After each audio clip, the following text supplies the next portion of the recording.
Hello everyone, EtherSong here. This video is a summary of the second half of the Blue Protocol Communication number 5 developer livestream. In the first half, we got to see a new promotional video for the game, learn about the release date and network test, and also get a look at the classes. For people interested in information from the first half of the livestream, I will link my first half summary video, as well as my full livestream translation in the description. Now back to the second half of the livestream. In this, the developers showed us various improvements they made based on feedback from the closed beta test, also abbreviated as the CBT. There were 40 topics of feedback from which they made changes to the game. All the changes look to be moving the game in a very good direction, and it feels like they really took the feedback from the closed beta test to heart and worked on fixing a lot of the issues players had with the game. In the closed beta test, there were 3 major problems in particular that stood out to Japanese players: the bag appraisal system, the mount energy system, and dungeons. These problems were all addressed in the livestream, and I will be talking about them in more detail later in this video. For this summary, I am going to go through the feedback topics in order as the developers presented them. I will spend more time discussing certain topics that stood out to me and skim through some of the lesser changes. Without further ado, let's begin. The first feedback change presented was about character creation options. In the closed beta test, players felt like there weren't enough options and wanted more character parts and voices. The developers responded to the players and added a variety of new features such as additional hairstyles, part color options, an angle adjustment feature, and more voices. Next up, players requested more clothing and accessory options, as well as an option to preview clothing. Here we were shown 7 different locations where accessories can be equipped, including head, eyes, cheeks, ears, hands, back, and lower back. In addition, they confirmed a preview clothing option. Following this was feedback requesting underwear. I believe this is referring to options for the undershirts and underwear that are visible when clothing is taken off. In any case, the developers stated that they will be adding this. Feedback number 4 was in regards to the adventurer rank up system in the game. Players said it was difficult to understand how to level up adventurer rank in the closed beta. In regards to this, the developers revealed a new system that was added to the game called Adventure Board.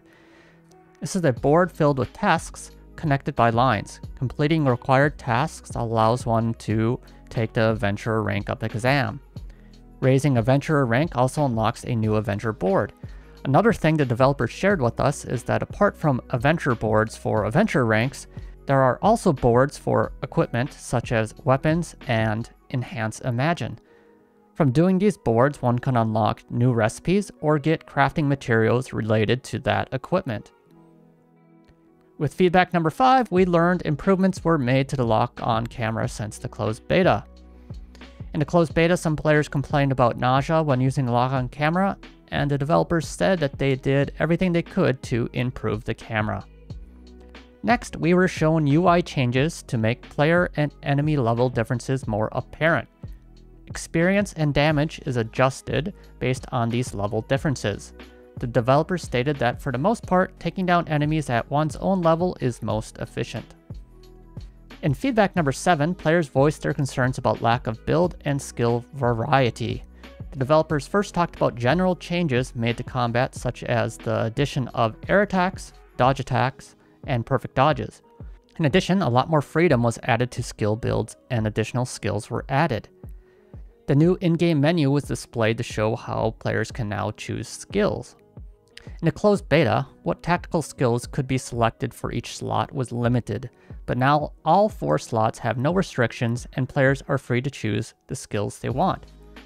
Apart from 4 tactical skills to choose from, there is also an ultimate skill, 2 battle imagines, and 2 regular skills. This system of choosing a selection of skills from a limited number of slots somewhat reminds me of Guild Wars 1, a game I really love. Apart from that, there are class abilities both for your current class and also class shared abilities, which can be inherited from another class. Being able to share abilities between classes adds another layer of build diversity, and I think brainstorming and trying out new builds will be a lot of fun. The next feedback point was about the game's combat feeling monotonous. In regards to this, the developers believe that the addition of greater build variety along with the addition of more content to the game should remedy this problem. They plan to continue monitoring this feedback in the network test. Feedback number 9 looked at feedback from players about dungeons, in particular how players would just speed through them and ignore enemies along the way. In regards to this, they stated a number of battle areas are placed throughout the dungeon that require players to fight before moving forward. In addition, certain enemies will follow players to the battle area if not defeated beforehand. This means trying to speed through dungeons by ignoring enemies could cause a large number of enemies to gather at these battle areas. Of course, players can also plan around this and try to use area of effect skills to take these groups of enemies down. Another part of dungeon feedback was players asking for rare item drops. Also for a chance for rare items to be weapons. The reason why players are asking for weapons here is because weapons in general do not drop in Blue Protocol. Instead, materials are dropped which are gathered to make new weapons. However, the developers responded to player feedback and added a chance for rare treasure chests to appear in dungeons. These chests contain equipment. The next feedback point was a request for options to adjust what kind of battle effects are displayed. In regards to this, multiple options were added for one's own effects, party member effects, and effects of players outside your party. For example, it was possible to turn off other player effects while keeping beneficial effects like healing or buff areas still active. The next feedback point was in regards to double tapping a direction to dodge. Players wanted options to adjust the interval in which a second input is registered as a dodge. The developers added a short, normal, and long input interval timings to allow for greater options. In addition, double tap to dodge can also be turned off and dodge can be assigned directly to a button. Next up, players asked for equipment sets to be added to the game. The developers said they implemented this, allowing for multiple equipment sets to be registered for each class. Continuing on, players said that they wanted the ability to check other classes' skill boards and unlock skills from other classes without changing classes. Skill boards were like skill trees and allowed players to unlock skills with skill points. We learned that this system from the closed beta was done away with, and a new system of acquiring skills was implemented. Now players gain skills naturally from leveling up, and no skill points are needed. In addition, it is now possible to check on what skills for other classes have been unlocked. Moving on to feedback number 14. Players requested a training dummy feature in the game. The developers showed us that they implemented this by placing training dummies at various locations around the world. This allows players to easily test skills and try out new builds. This feedback was originally something I didn't even think about when I played the closed beta, but seeing it in action makes it look like something that will be very useful. Next up was player feedback about Battle Imagines. For those unfamiliar, there are equipment in this game called Imagines. In addition, Imagine come in two forms, Battle Imagine and Enhance Imagine. Battle Imagine are like skills that are based on various monsters in the game. It's like calling forth a monster to use its signature skill. Enhance Imagine are items that are equipped and give your player stats. The feedback players gave here was that the players wanted to use their high level Imagine when switching to a class that is lower level. In regards to this, the developers stated that they added a level sync feature not just for Imagine, but for all equipment in the game. Thus, even if equipment is higher level than you are currently, you can equip it and it will automatically sync to your level. Players also said that Battle Imagine didn't feel very impactful. The developers stated that they adjusted Battle Imagine to be stronger than tactical skills, but weaker than ultimate skills. Moving on, the next point of feedback was about Mount Energy. To give some background to this, in the closed beta, mounts had an energy system. While a mount was summoned, the energy would go down, and once it reached 0, it would disappear. The only way to get a mount back was to go back to town. It was an annoying system and many players did not like it. The developers showed us that they totally revamped the system and did away with the old energy system. Now mounts have a dash bar that can be used to dash. This bar also recovers naturally. As such, there are now no limits on how much you can use a mount. Apart from this, we also saw how smooth the animation can be from running to jumping on a mount, and also from riding a mount to jumping off of it. It is also possible to attack when jumping off a mount.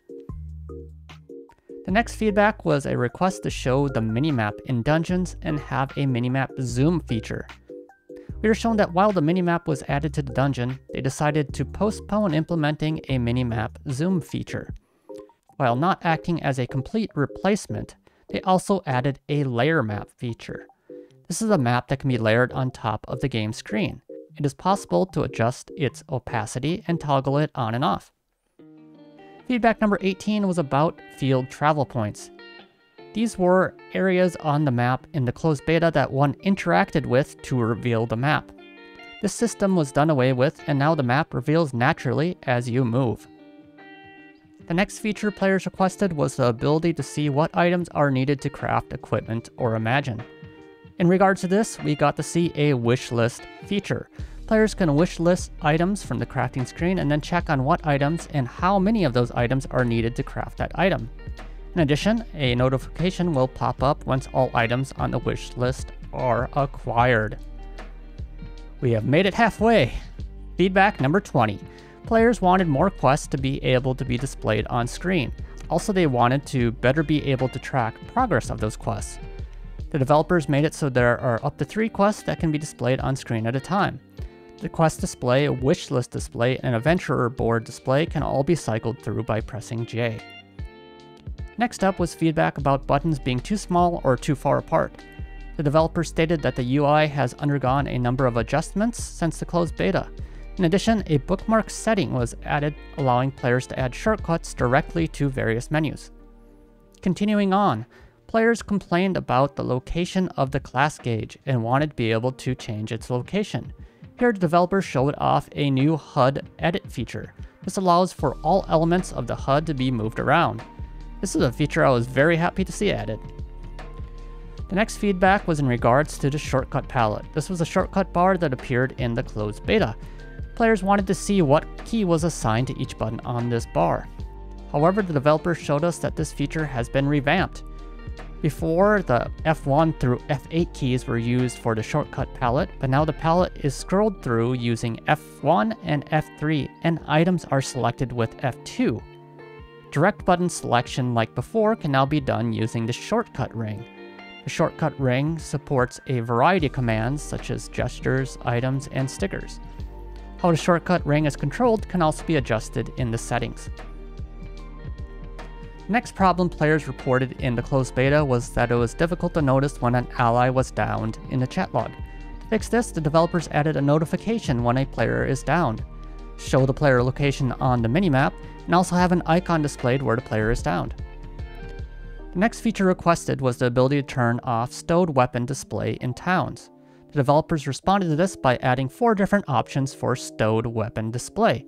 Always displayed, displayed only in towns, not displayed only in towns, or never displayed.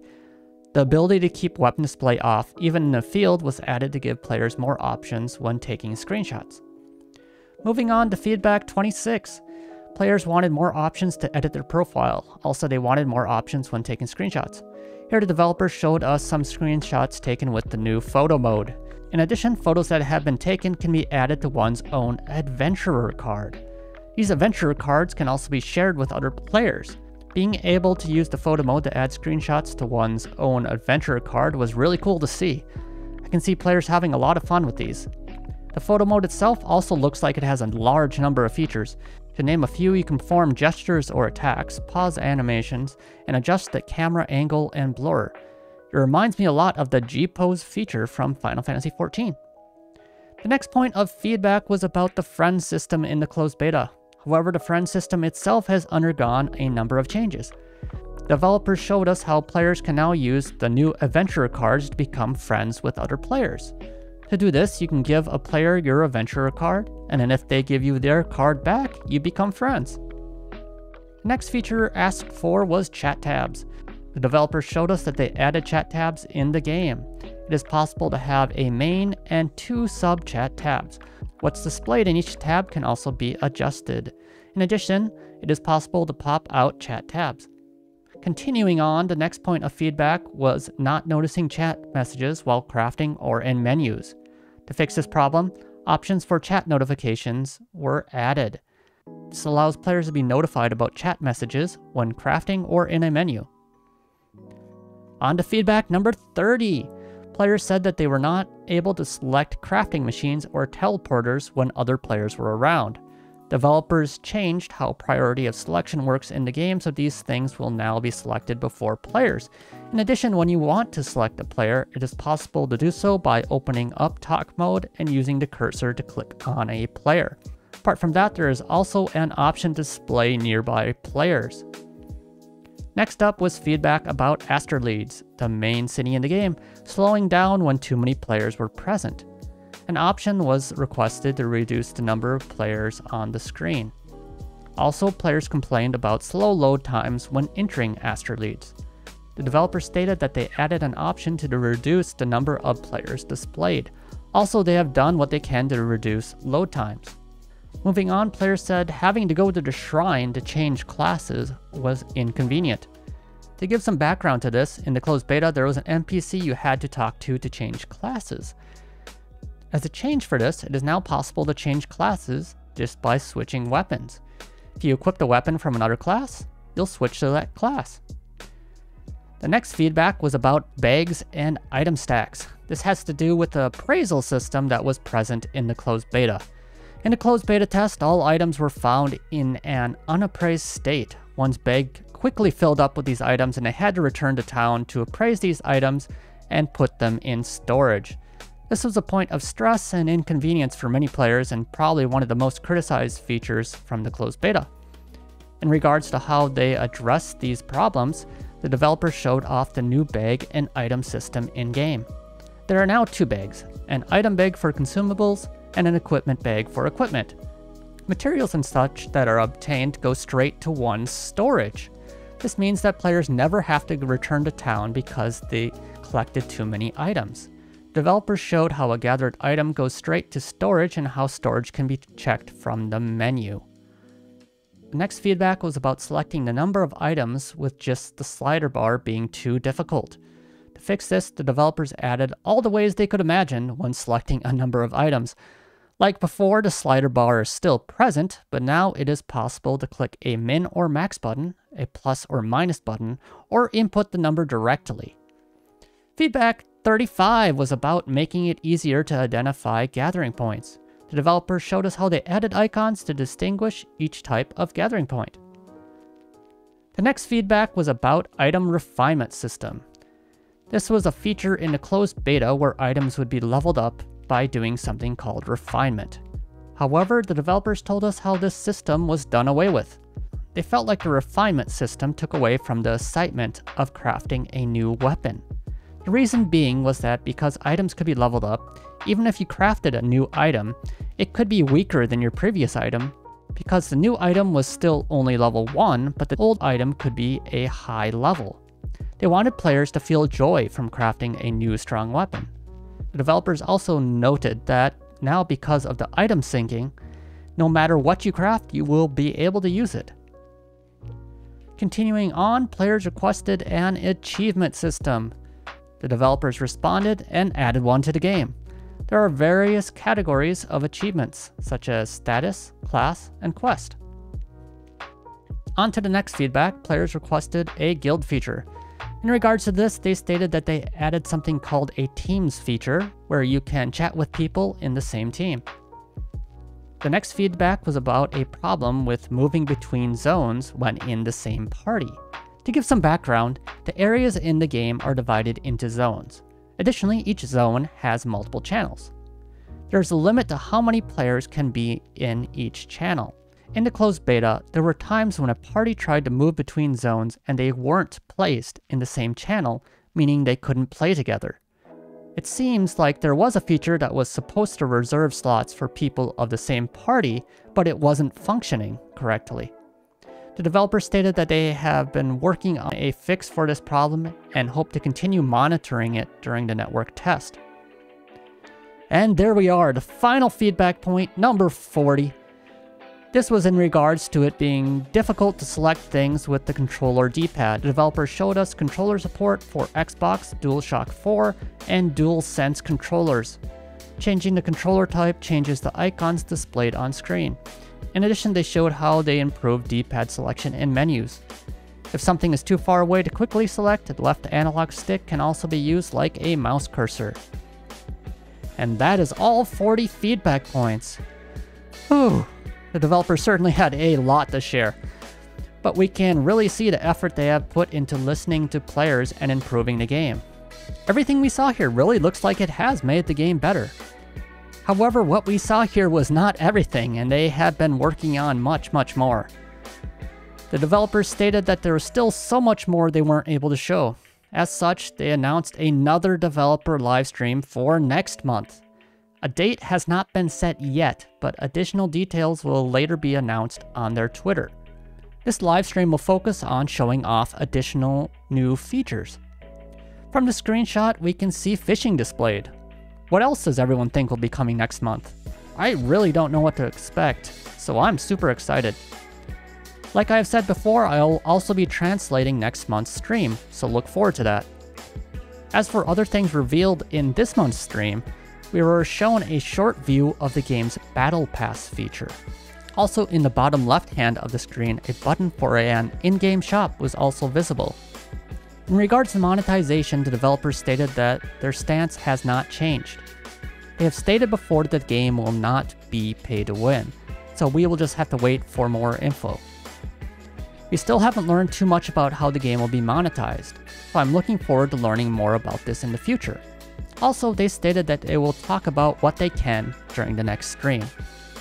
In any case, that is the end of this stream summary. Hope you enjoyed the video, and thanks for watching. Hope to see you next time. Bye!